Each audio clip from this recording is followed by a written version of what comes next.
इथे मी तुमचा जीव वाचवते आणि तुम्ही माझ्यापासूनच गोष्टी लपवून ठेवताय, असं प्रिया का म्हणालीये?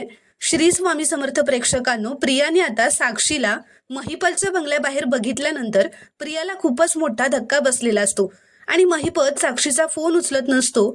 म्हणून साक्षी मनातच म्हणत असते की अण्णांचा कॉल लागत नाहीये आणि आता त्यांच्या घराबाहेर पोलीस, हा सगळा नक्की काय प्रकार आहे? तर प्रेक्षकांनो, आता साक्षीनेही प्रियाला गाडीत बसलेलं पाहिलेलं असतं आणि ती तिला बघून घाबरून कासावीस होते आणि तिथून पळ काढायचा म्हणून रिक्षा थांबवून रिक्षातून निघून जाते. तर प्रिया सुद्धा आता साक्षीचा पाठलाग करत तिच्या मागावर जात असते.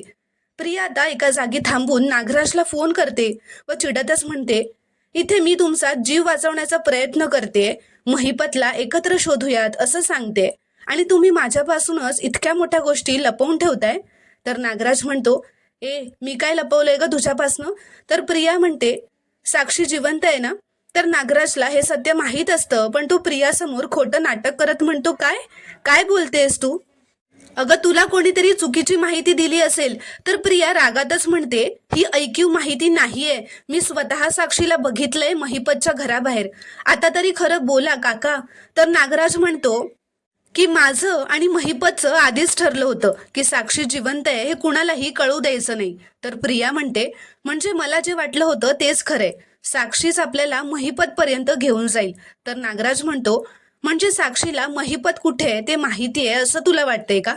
तर प्रिया म्हणते, अर्थात.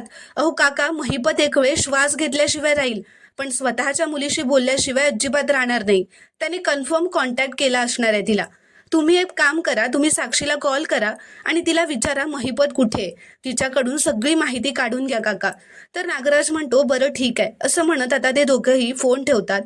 तर प्रेक्षकांनो, पुढील भागात काय होणार हे पाहणं खूपच रोमांचक ठरणार आहे. व्हिडिओ आवडल्यास एक लाईक नक्की करा व चॅनलला प्लीज सबस्क्राईब करा.